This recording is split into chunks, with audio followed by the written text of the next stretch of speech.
नमस्कार साथियों, स्वागत है आपका आपके अपने YouTube चैनल DS ऑफिशियल शिक्षा में।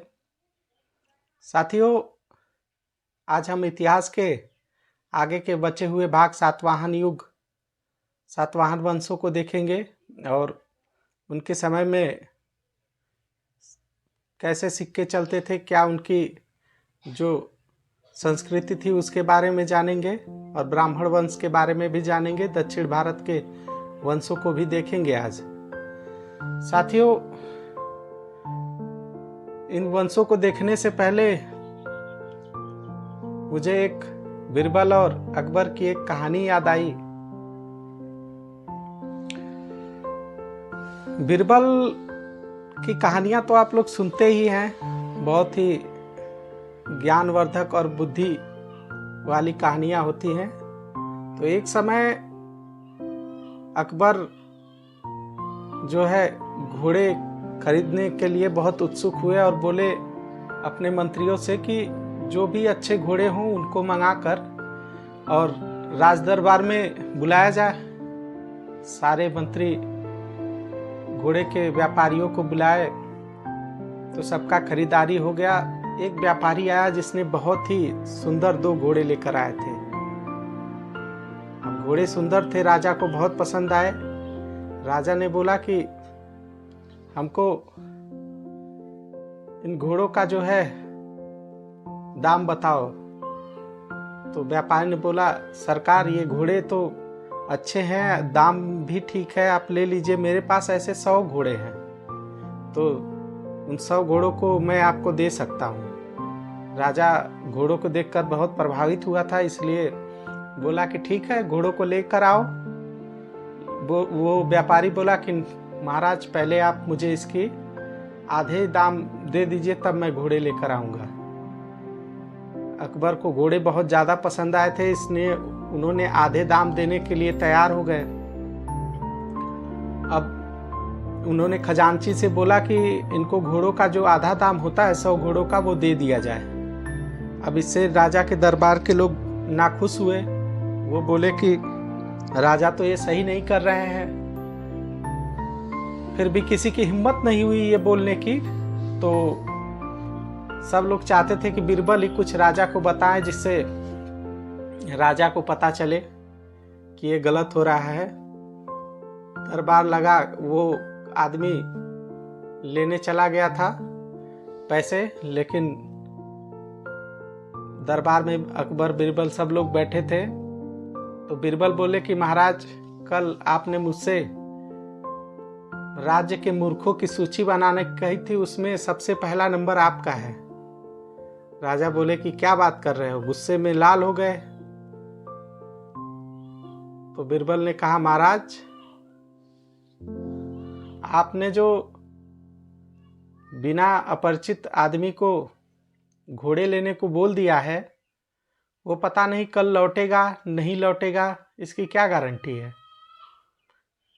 अकबर सोचे कि हाँ, ये तो बात सही बोल रहे हैं बीरबल, और उन्होंने एक सेनापति को भेजकर और उसको रुकवाया। और रुकने के बाद जो है बोला कि पहले घोड़े लेकर आओ, तब तुम्हें पूरा पैसा दिया जाएगा। तो ऐसे ही किसी चीज़ का सौदा कर लेना हमेशा हमारे हित में नहीं होता है। इसको हमें अवश्य ध्यान देना चाहिए और इसे अपने ज़िंदगी में अप्लाई करें। हम आगे ऐसी ही और कहानियाँ लेकर आते रहेंगे, लेकिन आइए आज के इतिहास के क्लास की शुरुआत करते हैं। और इस क्रम में आज हम सातवाहन युग को देखेंगे। सातवाहन युग पुराणों के अनुसार सिमुक ने अंतिम रूप में शुंग वंश व कण्व सत्ता को समाप्त किया। तो पुराणों में इसका उल्लेख मिलता है कि सिमुक जो था राजा, वो शुंग और कण्वों को समाप्त कर किया, परंतु इस बात के प्रमाण उपलब्ध नहीं है कि सिमुक ने मगध पर आक्रमण किया, जहां कण्व वंश का सुशर्मन शासन कर रहा था। मतलब जहाँ सुशर्मन शासन कर रहा था वहाँ के कोई ऐसे प्रमाण नहीं है कि जिससे पता चले कि हाँ उसने आक्रमण किया ही था। फिर कृष्ण जिन्हें कान्हा कहा जाता था, 3700 से 2700 ईसा पूर्व, 37 से 27 ईसा पूर्व। सिमुक के बाद उसका भाई कृष्ण कान्हा शासक बना। पुराणों के अनुसार उसने 18 वर्षों 37 से 27 ईसा पूर्व तक शासन किया और नासिक तक सातवाहन शक्ति का विस्तार किया। नासिक अभिलेख में इसका नाम मिलता है, तो नासिक अभिलेख में इसका नाम उल्लेखित है। और सतकर्णी प्रथम जो था 27 से 17 ईसा पूर्व में सातवाहनों का अगला सतकर्णी प्रथम था, वह सिमुक का पुत्र था। सिमुक का पुत्र था या भतीजा था, यानी पुत्र या भतीजा था, इसमें संदेह है। और उसके नामों का उल्लेख सातवाहन अभिलेखों एवं पेरिप्लस ऑफ द एथ्रियन सी में मिलता है। हाल तो 20 से और 24 ईसा पूर्व में हाल इस वंश के 17वें राजा थे। इसने प्राकृतिक भाषा में पुस्तकों की रचना की। इसने अपनी प्रेम कथाओं गाथाओं का वर्णन इस काल में गुणदया बृहदत कथा कोश नामक ग्रंथ की रचना की थी। कवि के लेखक, तो इसके लेखक जो थे वो सर्ववर्मन उनके दरबार में ही रहते थे। और गौतमी पुत्र सत्यकर्णी 100 से 130 ईस्वी तक इसके समय में इसकी माता अबलाओं का नासिक अभिलेख प्राप्त हुआ है। नासिक अभिलेख में इसे ब्राह्मण और अद्वितीय ब्राह्मण कहा जाता था। गौतम पुत्र जो सतकर्णी था उसे अद्वितीय ब्राह्मण कहा जाता था। गौतमी पुत्र सतकर्णी का साम्राज्य उत्तर में मालवा से लेकर दक्षिण में कर्नाटक तक फैला था। वशिष्ठ पुत्र पुलमावी, इसने 130 से 154 ईस्वी तक पुराणों में इसका नाम उल्लेख मिलता है। सतकर्णी और टालमी के विवरण में सिरो पोलियोस के रूप में मिलता है। मुद्राओं व अभिलेख नासिक कार्ले अमरावती में भी उसका नाम मिलता है। संभवतः उसी ने नवनगा की स्थापना की थी, नवगांव की स्थापना की थी। सातवाहन दक्कन के ब्राह्मण जाति थी, तो सातवाहन दक्कन की ब्राह्मण जाति थी। और सबसे प्रसिद्ध शासक गौतमी पुत्र सतकर्णी को कहा जाता है।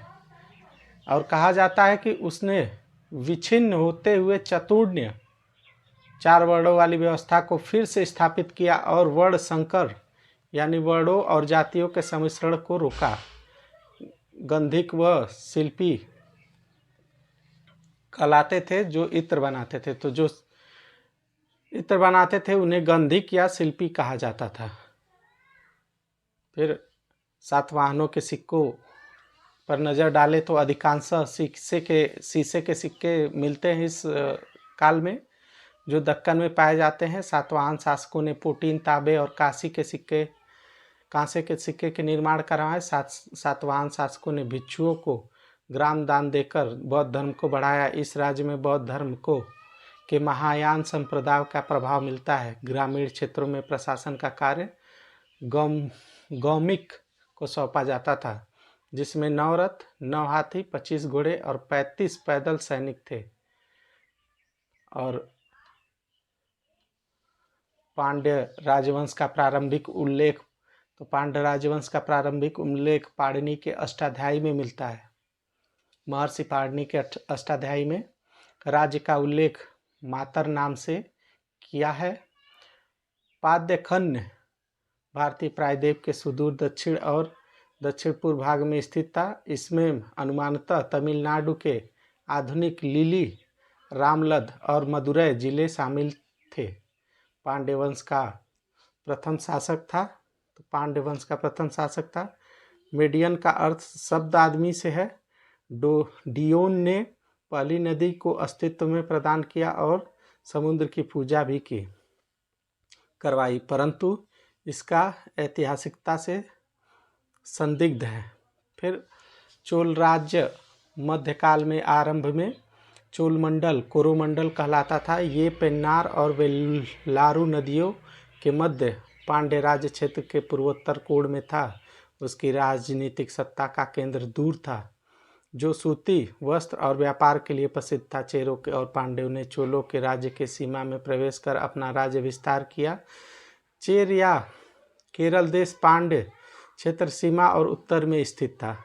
चेर शब्द की उत्पत्ति तमिल के चेरल या चरल से हुई है, जिसका अर्थ पर्वतीय देश है। चेर राजा चरलतन पर्वतीय देश का स्वामी कहलाते थे। कहा जाता है कि करिकाल ने कवि को, तो करिकालन जो वहाँ के उस समय के राजा थे, उन्होंने 16 लाख स्वर्ण मुद्राओं से पुरस्कृत किया था एक कवि को। और क्षत्रिय और वैश्य संगम साहित्य के नियमित वर्ण के रूप में दिखाई नहीं देते, परंतु योद्धाओं का वर्ग राज व्यवस्था और समाज के महत्वपूर्ण अंग थे। और ब्राह्मण संस्कृति का आरंभ राज्य वैदिक यज्ञ करते थे। ब्राह्मण संस्कृति का आरंभ हुआ और राजा वैदिक यज्ञ करते थे और वेदानुयायियों ब्राह्मण लोग शास्त्रार्थ करते थे, परंतु पहाड़ी प्रदेशों के लोग के मुख्य स्थानीय देवता मुरुगन थे, जो आरंभिक मध्य काल में सुब्रमण्य या सुब्रमण्यम कहलाने लगे। संगम काल को सामान्यतः दो समूह में बांटा गया, आख्यान और उपदेशात्मक। आख्यान ग्रंथ में मेकल्लुन अर्थात 18 मुख्य ग्रंथ कहलाते हैं। इनमें 18 मुख्य ग्रंथ हैं, जिनमें 8 पद्य संकलित 10 ग्राम्य गीत से संबंधित उपदेशात्मक ग्रंथ है। और पहला महाकाव्य तमिल साहित्य का उज्ज्वलतम रत्न माना जाता है। इसमें एक प्रेम कथा वर्णित है। कोवलन नामक एक अमीर अपनी कुलीन धर्मपत्नी कन्नगी की उपेक्षा करके कावेरी पट्टनम की माधवी नामक वेश्या से प्रेम करता है। इसमें इसका उल्लेख है। तो साथियों, आज के लिए इस क्लास में बस इतना ही। कल हम आपसे फिर मिलते हैं नए क्लास नए टॉपिक के साथ।